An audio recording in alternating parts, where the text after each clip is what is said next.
उपमुख्यमंत्री सुनेत्रा पवारांनी काल विधिमंडळात पहिल्यांदाच भाषण केले। या पहिल्या भाषणावेळी मुंबई महानगर क्षेत्रातील शासकीय महिला कर्मचाऱ्यांसाठी सुनेत्रा पवारांनी एक मोठी घोषणा केली आहे। नुकत्याच पार पडलेल्या महिला दिनाचं औचित्य साधून शासकीय महिला कर्मचाऱ्यांना कामाच्या ठिकाणी लवकर या लवकर जा अशी सवलत देण्यात येणार आहे। त्यानुसार मुंबई महानगर क्षेत्रातील महिला कर्मचाऱ्यांना सकाळी 9:15 वाजता कार्यालयात आल्या तर घरी जाताना त्यांना अर्धा तास लवकर सोडण्यात येईल असं सुनेत्रा पवार यांनी सांगितलंय। शासनाने एक महत्त्वपूर्ण निर्णय घेतलेला आहे। कम अर्ली गो अर्ली या संकल्पनेअंतर्गत मुंबई महानगर क्षेत्रातील महिला कर्मचाऱ्यांना सकाळी 9:15 ते 9:45 या दरम्यान कार्यालयात लवकर घेऊन जितकी मिनिटे आधी कामकाज करतील तितकीच मिनिटे संध्याकाळी कार्यालयातून लवकर निघण्याची म्हणजेच 30 मिनिटांची सवलत देण्यात येईल। महिलांच्या सक्षमीकरणासाठी शासनानं महिला कर्मचाऱ्यांसाठी 180 दिवसांची प्रसूती रजा मंजूर केली आहे। मात्र आता प्रसूती रजेनंतर गरज भासल्यास जास्तीत जास्त 1 वर्षापर्यंत वैद्यकीय प्रमाणपत्राशिवाय अर्धवेतनी रजा घेण्याची परवानगी देण्यात आल्याचं सुनेत्रा पवारांनी सांगितलंय। राज्यात 4थं महिला धोरण लागू करण्यात आलं असून त्याच्या प्रभावी अंमलबजावणीसाठी उच्चस्तरीय समिती स्थापन करण्यात आली आहे। ग्रामीण भागातील महिलांचं जीवन अधिक सुरक्षित आणि सन्मानजनक व्हावं यासाठी आदिशक्ती अभियान राबवण्यात येत असून बालविवाह रोखणं, अत्याचारमुक्त गाव निर्माण करणं आणि मुलींचं शाळा सोडण्याचं प्रमाण कमी करणं हा त्यामागचा उद्देश असल्याचे सुनेत्रा पवारांनी नमूद केलं आहे।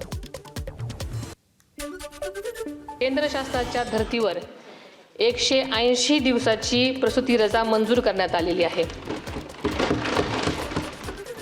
प्रसूती रजेनंतर गरज भासल्यास कमाल 1 वर्षापर्यंत वैद्यकीय प्रमाणपत्राशिवाय देय अर्धवेतन रजा घेण्यासही परवानगी देण्यात आलेली आहे। मातृत्वाचा सन्मान राखत महिलांना कुटुंब व सेवेत समतोल साधता यावा हा या निर्णयामागचा मुख्य उद्देश आहे। शरद पवारांच्या राष्ट्रवादीचे आमदार रोहित पवारांनी सोनिया गांधींची भेट घेतली आहे। अजित पवारांच्या अपघात प्रकरणी रोहित पवारांनी सोनिया गांधींशी चर्चा केल्याची माहिती आहे। तर यावेळी काँग्रेसचे राष्ट्रीय अध्यक्ष मल्लिकार्जुन खरगेही उपस्थित होते। काँग्रेसचे आमदार अमित देशमुखांनी अजित पवारांच्या विमान अपघाताचा मुद्दा काल विधानसभेत उपस्थित केलाय। अजित पवारांच्या अपघाताला 1.5 महिना होऊन गेलाय, मात्र त्यानंतरही त्यांच्या सुरक्षेची जबाबदारी कोणाची होती हे अद्याप कोणत्याही यंत्रणेनं पुढे येऊन सांगितलेलं नाहीये आणि त्यामुळे उपमुख्यमंत्री सुरक्षित नसतील तर या राज्यात कोणीच सुरक्षित नसल्याचं अमित देशमुखांनी म्हटलंय। तर या अर्थसंकल्पात अजितदादा पवार यांचा विमान अपघात नेमक्या कोणत्या त्रुटींमुळे झाला याचा संदर्भ आलेला नसल्याचा मुद्दाही त्यांनी उपस्थित केलाय। तर विमानतळ चालवण्यासाठी आवश्यक असणारं तंत्रज्ञान, कौशल्य आणि दीर्घ अनुभव असलेल्या एअरपोर्ट अथॉरिटी ऑफ इंडियाकडे महाराष्ट्रातील सर्व विमानतळे सुपूर्द करावीत अशी मागणी त्यांनी केली आहे। महाराष्ट्र नवनिर्माण सेनेची आज एक महत्त्वाची बैठक होणार आहे। मनसे अध्यक्ष राज ठाकरे या बैठकीला मार्गदर्शन करतील। मुंबईच्या पश्चिम उपनगरातील सर्व विधानसभा अध्यक्ष, विभाग अध्यक्ष, विभाग सचिव यांच्यासह पदाधिकाऱ्यांना या बैठकीला उपस्थित राहण्याचे आदेश देण्यात आले। पूर्वी महाराष्ट्रात एकच महाराष्ट्र केसरी कुस्ती स्पर्धा होत होती, मात्र आता वेगवेगळ्या संघटनांकडून 4 महाराष्ट्र केसरी स्पर्धा होऊ लागल्यात आणि त्यामुळे कुस्ती स्पर्धेबाबत निर्णय भूमिका घेण्यासाठी राज्यातील 40 महाराष्ट्र केसरी पैलवान, 10 ते 12 हिंद केसरी पैलवान यांच्यासह 2000 पैलवान आज कराडला ऑलिम्पिकवीर खाशाबा जाधव यांच्या स्मारकास अभिवादन करतील। महाराष्ट्रात एकच मानाची महाराष्ट्र केसरी स्पर्धा व्हावी यासाठी सरकार दरबारी साखळी आंदोलन करण्यात येईल। सर्व हिंद केसरी आणि महाराष्ट्र केसरी आपल्या 60 चांदीच्या गदा सरकार जमा करणार आहेत। तर उद्या 12 मार्चला आझाद मैदानावर 1 दिवसीय लाक्षणिक उपोषणही केलं जाईल। राज्यातील वाढती लोकसंख्या आणि शासकीय कामकाजाचा वाढलेला व्याप लक्षात घेता राज्यात 11 अप्पर जिल्हाधिकारी कार्यालयांची निर्मिती करण्यात येणार असल्याची माहिती महसूल मंत्री चंद्रशेखर बावनकुळे यांनी विधानसभेत दिली आहे। प्रत्येक कार्यालयात एकूण 13 पदं निर्माण केली जाणार आहेत। ठाणे, रत्नागिरी, पुणे, सातारा, सोलापूर, जळगाव, नांदेड, अमरावती, यवतमाळ, बुलढाणा आणि नागपूर येथे या कार्यालयांना मंजुरी देण्यात आली आहे। तसंच जमाबंदी आयुक्तालयात 2 अतिरिक्त आयुक्त कार्यालयांनाही मंजुरी देण्यात आल्याचं सांगण्यात आलं आहे। अध्यक्ष महोदय, हे अप्पर जिल्हाधिकारी कार्यालय एक ठाणे, रत्नागिरी, पुणे, सातारा, सोलापूर, जळगाव, नांदेड, अमरावती, यवतमाळ, बुलढाणा आणि नागपूर या ठिकाणी प्रस्तावित करण्यात आलेली आहे। राज्यात जमीन मोजणी प्रक्रिया जलद करण्यासाठी सरकारनं महत्त्वाचा निर्णय घेतलाय. महसूल मंत्री चंद्रशेखर बावनकुळे यांनी विधानसभेत याबाबत माहिती दिली आहे. शासनाची जमीन मोजणी आता खासगी परवानाधारक भूमापकांकडून करून घेण्यात येणार असून त्यामुळे महसूल अभिलेख अद्ययावत करण्यास मदत होईल. राज्यात 200 परवानाधारक भूमापकांची नियुक्ती करण्यात येणार असून त्यांना पुढील 2 आठवड्यात प्रशिक्षण दिलं जाईल.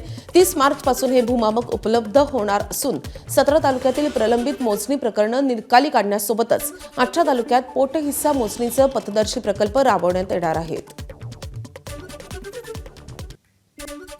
पुढच्या काळामध्ये 2 महिने 3 महिने इतका जो मोजणीला काळ लागतो, हा पुढच्या काळामध्ये 15 दिवसामध्ये जमिनीची मोजणी झाली पाहिजे. राज्य 15 दिवसावर शिफ्ट झालं पाहिजे. आधी मोजणी, मग रजिस्ट्रेशन, नंतर फेरफार. 1 महिन्याच्या आतमध्ये ही पूर्ण प्रक्रिया झाली पाहिजे. सिंधुदुर्गातल्या आंबा उत्पादकांसाठी आर्थिक मदतीचं पॅकेज जाहीर करण्यासाठी खासदार नारायण राणे यांनी केंद्रीय कृषी मंत्री शिवराजसिंग चौहान यांना तातडीचं पत्र पाठवलंय. लहरी हवामानाचा फटका बसल्यानं यंदा हापूसचं उत्पादन 80 ते 90% घटल्याचा दावा नारायण राणेंनी या पत्राद्वारे केलाय. परिणामी केंद्राच्या विविध योजनांमधून आंबा उत्पादकांना दिलासा देण्याची मागणी नारायण राणेंनी केंद्राकडे केली आहे. सोबतच पिकांच्या नुकसानीचे पंचनामे करण्यासाठी तत्काळ केंद्राचं पथक पाठवण्याची मागणी त्यांनी केली आहे. कोकणातल्या दापोली कृषी विद्यापीठानं या संदर्भात फील्ड इन्फेक्शन केल्याचा दावाही नारायण राणेंनी या पत्राच्या माध्यमातून केला आहे. महाराष्ट्राचे नवनियुक्त राज्यपाल जिष्णू देव वर्मा यांचा लोकभवनात शपथविधी सोहळा पार पडलाय. मुंबई उच्च न्यायालयाचे मुख्य न्यायाधीशांनी त्यांना शपथ दिली आहे. यावेळी मुख्यमंत्री देवेंद्र फडणवीस आणि उपमुख्यमंत्री सुनेत्रा पवार उपस्थित होत्या.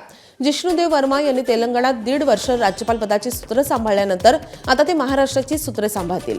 जिष्णू देव वर्मा मूळचे त्रिपुरातील राजघराण्यातील असून त्यांनी 2018-2023 मध्ये त्रिपुराचे उपमुख्यमंत्री म्हणूनही काम केलं आहे. सोलापूर जिल्हा परिषदेत भाजपकडून गटनेता आणि इतर पदांची घोषणा करण्यात आली आहे. भाजपचे सोलापूर ग्रामीण जिल्हाध्यक्ष शशिकांत चव्हाण यांनी तशी माहिती दिली आहे. भाजप नेत्या रश्मी बागल यांची सोलापूर जिल्हा परिषदेच्या भाजप गटनेता म्हणून निवड झाली आहे, तर प्रदीप खांडेकर यांची उपगटनेता म्हणून नियुक्ती करण्यात आली आहे. तसेच चेतनसिंह केदार सावंत यांची पक्ष प्रतोद म्हणून निवड झाली आहे. नेताजी खंडागळे यांच्यावर पक्ष प्रवक्त्याची जबाबदारी देण्यात आली आहे. धुळे शहराच्या महापौरांनी महानगरपालिकेच्या अधिकाऱ्यांना सोबत घेऊन देवपूर येथील अमरधाम स्मशानभूमीची पाहणी केली आहे. तसेच परिसरातील समस्या जाणून घेतल्यात. परिसर अस्वच्छ असल्यामुळे महापौरांनी स्वतः हाती झाडू घेऊन परिसराची स्वच्छता केली आहे. परिसरातील नागरिकांनी अमरधामची स्वच्छता होत नसल्याची तक्रार केली होती. नागरिकांच्या तक्रारीनंतर महापौरांनी स्वतः पाहणी करून अधिकाऱ्यांना धारेवर धरलाय. अमरधाम परिसरात सीसीटीव्ही बसवण्याची मागणी नागरिकांनी महापौरांकडे केली आहे. तसंच कायमस्वरूपी सुरक्षा रक्षकाची व्यवस्था करण्याची मागणी देखील स्थानिकांनी केली आहे. परभणी जिल्ह्यातल्या 9 पंचायत समित्यांच्या सभापती आणि उपसभापतींची निवड प्रक्रिया काल पार पडली आहे. यामध्ये गंगाखेड पंचायत समितीमध्ये भाजपनं आपले वर्चस्व ठसवलं असून 14 पैकी 9 जागा भाजपच्या हातात आल्यात. उर्वरित 5 सदस्यांनी भाजपला पाठिंबा दिल्यामुळे सभापती आणि उपसभापतीची निवड आता बिनविरोध झाली आहे. सभापतीपदी भाजपचे 25 वर्षीय युवा नेते मनोज मुंडे तर उपसभापतीपदी सारिका खांडेकर यांची निवड झाली आहे. चंद्रपूरमध्ये अन्नत्याग सत्याग्रहाला बसलेल्या पर्यावरण अभ्यासक बंडू धोत्रेंच्या आंदोलनाला पाठिंबा देण्यासाठी काँग्रेसनं चंद्रपुरात बाईक रॅली काढली आहे. बाईक रॅलीच्या माध्यमातून लोह खनिज प्रकल्प रद्द करण्याची मागणी करत जनजागृती करण्यात आली आहे. विश्वविजेत्या भारतीय संघाचा कर्णधार सूर्यकुमार यादवचं त्याच्या चेंबूरमधल्या घरी जल्लोषात स्वागत झालंय. रविवारी सूर्यकुमारच्या नेतृत्वात भारतीय संघानं सलग दुसऱ्यांदा T20 विश्वचषकावर आपलं नाव कोरलंय. त्यानंतर सूर्यकुमार घरी पोहोचल्यानंतर त्याचं उत्साहात स्वागत झालंय. यावेळी शिवसेना नेते राहुल शेवाळे उपस्थित होते. यावेळी माध्यमांशी बोलताना सूर्यानं भारतासाठी सलग दुसऱ्यांदा विश्वचषक जिंकल्याचा आनंद झाल्याचं सांगताना आता पुढचं लक्ष 2028चा विश्वचषक आणि ऑलिम्पिक गोल्ड मेडल असल्याचंही म्हटलंय. चांगलं वाटतंय बघून. इकडनं सगळं स्टार्ट झालं होतं आणि इकडे येऊन आता वर्ल्ड कप जिंकलोय. इंडियासाठी खूप चांगली फिलिंग आहे. बॅक टू बॅक जिंकलो आणि इंडियात वर्ल्ड कप होता आणि इंडियात जिंकलो. खूप चांगलं वाटतंय सगळ्यांना आणि खूप खूप खूप मजा येईल. भारतीय T20 संघाचा कर्णधार सूर्यकुमार यादव आणि शुभम दुबे यांनी मुख्यमंत्री देवेंद्र फडणवीसांची भेट घेतली आहे. T20 वर्ल्ड कप स्पर्धेत विजयी झाल्यानंतर या दोन्ही मुंबईकर खेळाडूंनी फडणवीसांची भेट घेतली आहे. यावेळी अमृता फडणवीसही उपस्थित होत्या. ठाणे महानगरपालिका क्षेत्रातील विकास कामांसाठी तब्बल 13,000 झाडं तोडली जाणार आहेत. यापैकी 3,000 झाडं ही केवळ मेट्रो प्रकल्पासाठी तोडली जातील आणि त्यासाठी महापालिकेने सूचना आणि हरकती देखील मागवल्यात. मात्र या आधीचा इतिहास पाहता नागरिकांच्या सूचना आणि हरकतींना केराची टोपली दाखवली जाते आणि प्रकल्प हवा तसा पुढे रेटला जातो आणि त्यामुळे महापालिकेच्या मनमानी विरोधात आता वृक्षप्रेमी संतापले आहेत. ठाण्यात मागील 2 वर्षात अनेक नवीन गृहसंकुलं उभी राहिली आहेत. त्यातच ठाण्यातील घोडबंदर परिसरात एका उच्चभ्रू गृहसंकुलात गेल्या काही वर्षांपासून पाण्याची समस्या भेडसावते आहे. या रहिवाशांना पिण्याच्या पाण्यासाठी टँकरचा आधार घ्यावा लागतोय. मालमत्ता कर भरू नये, मूलभूत हक्क सुविधा उपलब्ध करून पिण्याचं पाणी मिळणं अपेक्षित असताना इथल्या रहिवाशांना दिवसाला तब्बल 5 ते 6 टँकर मागवावे लागतात. या भागात तयार होणाऱ्या नव्या इमारतींना पुरेसा पाणी पुरवठा होत नाहीये. तेव्हा कोट्यवधी रुपये मोजून घरं घेतलेल्या रहिवाशांना जर पिण्याच्या पाण्यासारख्या मूलभूत सुविधेसाठी टँकरवर अवलंबून राहत असेल तर ही बाब गंभीर मानली जाते. धुळे शहरासह संपूर्ण जिल्ह्यात उष्णतेची तीव्रता वाढत असून तापमानानं 38 अंशांची पातळी गाठली आहे. वाढत्या तापमानामुळे जनजीवन विस्कळीत झाल्याचं चित्र असून दुपारच्या कडक उन्हामुळे रस्त्यांवर शुकशुकाट पाहायला मिळतोय. उष्णतेपासून दिलासा मिळवण्यासाठी थंड पेयांच्या विक्रीतही वाढ झाली आहे. पुढील काही दिवसात तापमानाचा पारा आणखी वाढण्याची शक्यता हवामान विभागानं वर्तवली आहे. ठाण्यातल्या संजय गांधी राष्ट्रीय उद्यानात 2 दिवसांपासून आगीचं सत्र पाहायला मिळत आहे. 2 दिवस येऊरच्या जंगलात वणवा पेटला होता तर टिकूचिनीवाडी परिसरात काल वणवा पेटल्याची घटना घडली आहे. संजय गांधी राष्ट्रीय उद्यानात सतत लागणाऱ्या या आगींमुळे वनसंपदेचं मोठ्या प्रमाणात नुकसान होत आहे.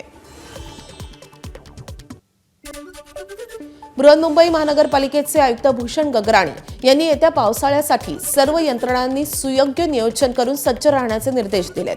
मुंबई शहर आणि उपनगरातील विविध प्राधिकरणं, केंद्र आणि राज्य शासकीय यंत्रणांच्या अधिकाऱ्यांच्या उपस्थितीत जिल्हा आपत्ती व्यवस्थापन प्राधिकरणाची बैठक काल पार पडली आहे. यावेळी पावसाच्या पाण्याचा जलनिचरा जलद व्हावा, प्रवाशांना गैरसोय होऊ नये, धोकादायक इमारतींचं सर्वेक्षण व स्थलांतर सुनिश्चित करावं आणि मेट्रो, रेल्वे आणि बेस्टसह सर्व यंत्रणा सुसज्ज राहाव्यात अशा सूचना आयुक्त भूषण गगराणींनी दिल्या आहेत. शेतमाल ठेवण्यास जागा नसल्यानं वर्ध्याच्या बाजार समितीत व्यापाऱ्यांमध्ये वाद झालाय. वर्ध्याच्या कृषी उत्पन्न बाजार समितीमध्ये शेतकऱ्यांच्या शेतमालाची आवक वाढल्यानं शेतमाल ठेवण्यासाठी अडचण निर्माण झाली आहे. आधी शेडमध्ये व्यापाऱ्यांचा शेतमाल आहे आणि त्यातही आता अचानकपणे शेतकऱ्यांच्या शेतमालाची आवक वाढल्यामुळे बाजारात माल कुठे ठेवावा असा प्रश्न शेतकऱ्यांना पडलाय. गहू, चणा आणि तुरीची आवक वाढली आहे. बाजार समितीच्या सभापती आणि सचिवांच्या मध्यस्थीनंतर वाद मिटलाय. शेडमधील शेतमाल काढण्याची ताकीद बाजार समितीकडून व्यापाऱ्यांना देण्यात आली आहे. व्यापारी लोकांचं काल थोडं काही नुकसान झालं. काही भाजी बाजाराच्या गाड्यांमुळे त्यांचे माल फुटले. त्याच्यामुळे ते आज किच्चा माल घेण्यासाठी मनाई करत होते. त्याच्यामुळे त्यांनी लिलाव स्थगित केला होता. पण मी आणि सेक्रेटरी आम्ही दोघंजण येऊन त्यांची समजूत काढून आता परत लिलाव पूर्ववत स्थितीत सुरू झालेला आहे. सांगलीच्या मिरज तालुक्यातल्या नरवाडमधल्या लक्ष्मीनगर परिसरात नंदीवाले समाजाच्या एका कुटुंबाला समाजातून बहिष्कृत करून वाळीत टाकल्याचा गंभीर प्रकार समोर आलाय. समाजात पुन्हा सामील होण्यासाठी तब्बल 5 लाख रुपयांचा दंड भरण्याची अटही घालण्यात आल्याचा आरोप आता संबंधित कुटुंबानं केलाय. या घटनेत त्यांच्या मुलांना मंदिरातून हाकलून देण्यात आलं, रोजगारावर प्रतिबंध ठेवण्यात आले आणि फोनवरून धमक्या दिल्या गेल्या असंही तक्रारीमध्ये नमूद करण्यात आलंय. कुटुंबानं गावातील सरपंचाकडे तक्रार केली तरीही कारवाई न झाल्यानं मिरज ग्रामीण पोलीस ठाण्यात तक्रार दाखल करण्यात आली आहे. अहिल्यानगरच्या श्रीगोंदा तालुक्यातल्या कोळगाव या गावात कोणी शिवराय भाषा वापरली तर त्याला 500 रुपयांचा दंड भरावा लागणार आहे. महिला दिनानिमित्त कोळगाव येथे झालेल्या ग्रामसभेत अशा प्रकारचा ठरावच करण्यात आलाय. या ठरावामुळे कोळगावच नाही तर पंचक्रोशीतील गावांनी या ग्रामसभेचं आणि या ठरावाचं कौतुक केलंय. अहिल्यानगरच्या नेवासा तालुक्यातल्या सौंदाळा गावाच्या पाठोपाठ कोळगाव येथे देखील हा ठराव घेण्यात आल्यामुळे अहिल्यानगर जिल्ह्यातील इतरही गावांना प्रेरणा मिळाली आहे. सार्वजनिक ठिकाणी किंवा घराबाहेर कचरा दिसून आला तर कचरा टाकणाऱ्याला फोटो उपलब्ध करून दिला तर त्यालाही 100 रुपयांचा दंड करण्याचा ठराव करण्यात आलाय. यासोबतच विद्यार्थ्यांसाठी अभ्यास भोंगा, पाणी नियोजन ठराव असे वेगवेगळे ठरावही करण्यात आलेत. प्रामुख्याने शिवराय भाषा वापरणाऱ्यांना चाप बसावा यासाठी केलेला ठराव ग्रामस्थांसाठी आणि विशेषतः महिलांसाठी महत्त्वाचा मानला जातोय. निर्णय आता योग्यच आहे ना, निर्णय वाईट नाही ना हा योग्य. शिवीगाळ, तंबाखू थुकणं किंवा केर कचरा करणं हे म्हणजे निर्णय योग्यच वाटतात ना ग्रामपंचायतचे. आणि हे काय निर्णय टिकवणं जनतेच्या हातात आहे.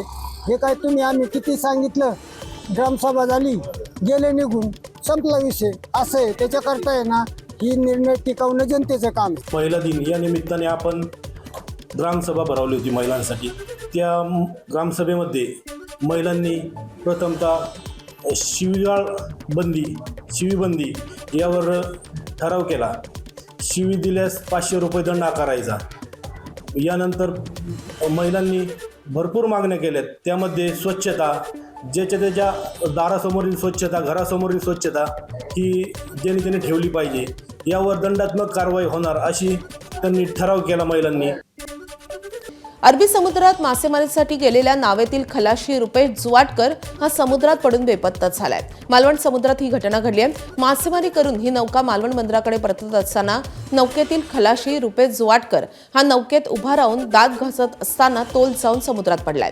याबाबत मालवण पोलीस ठाण्यात माहिती देण्यात आली असून अधिकचा तपास सुरू आहे.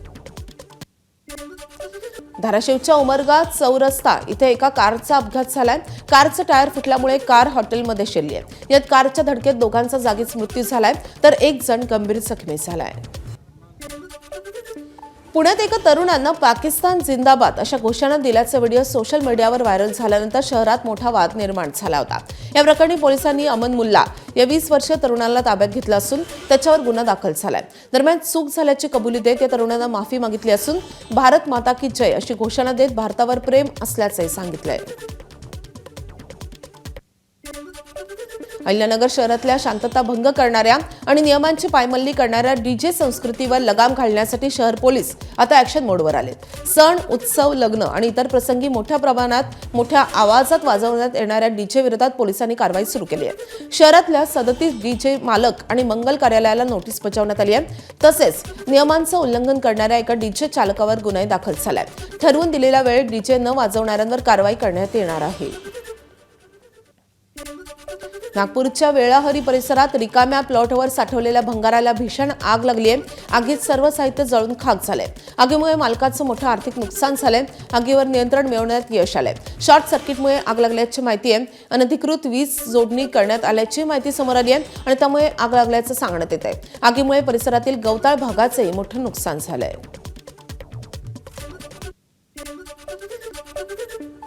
सांगलीच्या मिरजेमध्ये रोजा इफ्तार पार्टीचं आयोजन करण्यात आलं होतं. जातीय सलोख्याचं दर्शन घडवत हिंदू मुस्लिम बांधवांच्या उपस्थितीत रोजा इफ्तार पार्टीचं आयोजन करण्यात आलं होतं.